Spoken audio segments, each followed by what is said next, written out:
என்னோட வீடியோஸை கண்டினியூஸாக பார்த்துட்டு இருக்கிறவங்களுக்கு தெரியும் த டைம் ப்ரெக்னென்ட் அப்படின்னு சொல்லி. ஸோ இந்த ப்ரெக்னன்சி எனக்கு என்ன பண்ணுச்சுன்னு பார்த்தீங்கன்னா, என் வாழ்க்கையே அப்படியே பொறுமையாக்கிடுச்சு. பொறுமையாக போ, ரொம்ப ரஷ்லாம் பண்ணாத அப்படின்னு. நான் ரொம்ப டிலேவாக இருக்கிறேன், என் லைஃப்ல ரொம்ப பேக்ல இருக்கிறேன் அப்படின்னு நான் ஃபீல் பண்ணியிருக்கிறேன்.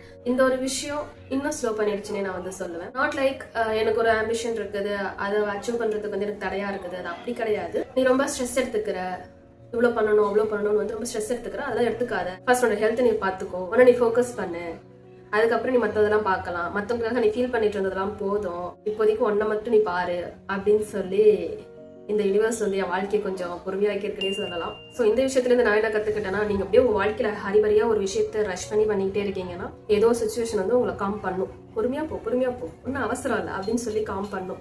அந்த மாதிரி ஒரு சுச்சுவேஷன் வந்துச்சுன்னா அது கோவப்படாமல், ஓகே ஏதோ ஒரு விஷயத்துக்காக நம்மளை வந்து பொறுமையாக போக சொல்லுது இந்த யூனிவர்ஸ் அப்படின்னு நீங்கள் நம்பிட்டு உங்களுடைய அடுத்த ஸ்டெப் எடுத்து வைங்க. பொறுமையாக போகலாம், வாழ்க்கையை ரசிச்சுக்கிட்டே போகலாம் அப்படின்னு தான் நான் சொல்லுவேன். எனக்கு இந்த ஃபேஸ் எனக்கு பிடிச்சிருக்கு.